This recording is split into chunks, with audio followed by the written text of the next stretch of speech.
I walked away from my family after discovering my daughter accepted money to keep my wife's affair a secret. In one moment, I realized the betrayal ran deeper than I ever imagined. Hello, Reddit I plus here. I never imagined I'd be writing something like this. I'm 46 years old. Until 3 months ago, I believed I had the kind of marriage people envied. My wife, Melanie, is 45. We've been together since we were teenagers. She was my first girlfriend, my first love, my first everything. At 20, she had a pregnancy that nearly killed her. Our daughter, Brooke, now 24, was born after months of complications. Doctors told us another pregnancy would be too dangerous, so she became our one and only child. We poured everything we had into her. Every birthday was celebrated. Every school event, I was there. Every dream she had became my dream too. I worked insane hours for over 20 years because Melanie and I shared one goal. Retire early, no fancy cars, no luxury vacations, no designer clothes. Every bonus went into investments. Every raise went into retirement accounts. I honestly believed I was sacrificing today so we could enjoy tomorrow together. Apparently, I was the only one making sacrifices. Last November, everything exploded. I wasn't snooping intentionally. Melanie had left her laptop open while she was taking a shower. Facebook Messenger was open. A notification popped up, a heart emoji, then another. Curiosity turned into dread. I clicked. I wish I hadn't. Thousands of messages, pictures, videos, hotel reservations. I miss waking up beside you. I can't wait until he's gone. I love the money we've been making together. The affair had been going on for almost 3 years. 3 years. I couldn't breathe. The man wasn't someone I knew. He owned several businesses and had far more money than I ever would.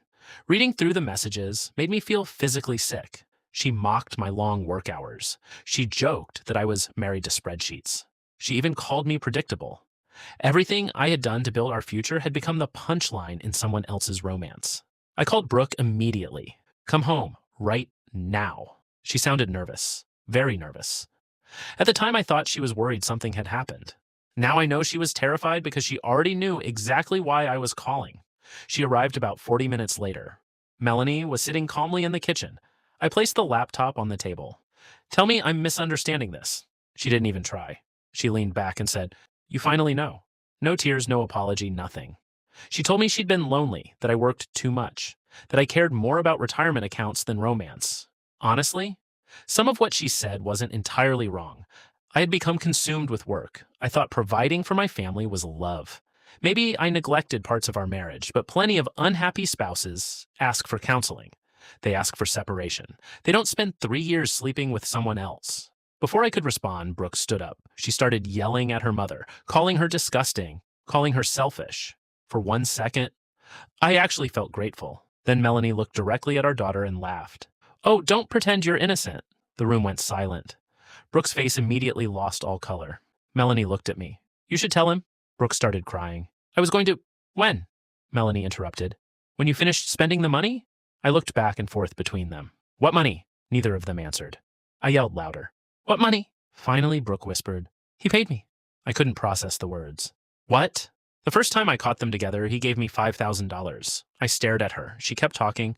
Then another payment came, then another. He paid for vacations, a new car, helped cover graduate school. Over 3 years, she accepted nearly $80,000. $80,000 to keep quiet. She kept saying, I didn't know how to tell you. I was protecting everyone. I thought eventually Mom would stop. No, she wasn't protecting anyone. She was protecting the lifestyle the money bought her. The betrayal hit differently. My wife had broken my heart. My daughter destroyed what was left of it. I walked outside, sat in my truck, didn't say another word. Both of them called me dozens of times. I ignored every call. After dark, I returned. The house was empty. Melanie had already left. I don't know where she went. I honestly didn't care. I packed clothes, important documents, family heirlooms from my parents, and every personal item that mattered. I transferred half the funds from our joint accounts into an account only my attorney could access. Everything was documented. Everything was legal. Then I left. The next morning, I hired the best divorce lawyer I could find. The evidence was overwhelming. The affair, financial records, the gifts, messages. Even receipts showing my daughter's tuition had been partially paid by the affair partner. Apparently, he wasn't just sleeping with my wife. He was investing in her silence.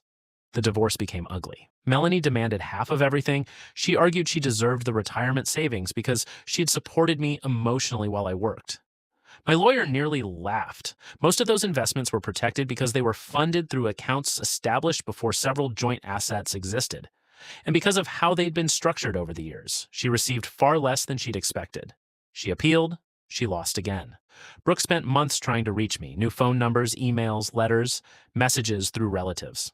Eventually, my sister convinced me to read one letter. Brooke admitted she loved the money. She admitted she knew every day she stayed silent was another betrayal. She claimed she hated herself. Maybe she does. Maybe she doesn't. I honestly don't know anymore. People keep telling me she's still your daughter. Maybe biologically, but emotionally?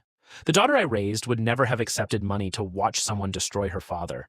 Friends say I'm too harsh. Some relatives insist I should forgive because family is family. Funny how nobody said that while they were cashing checks behind my back. I'm renting a small lake house now. Ironically, I retired anyway. Just not with the people I spent 25 years planning it with. Some mornings are peaceful, other mornings I wake up wondering how two people I trusted most could look me in the eye for years and lie so effortlessly. I don't miss the marriage. I miss the life I thought I had. Maybe that's the hardest part, not losing them, realizing they were gone long before I ever found out. So, Reddit I plus audience.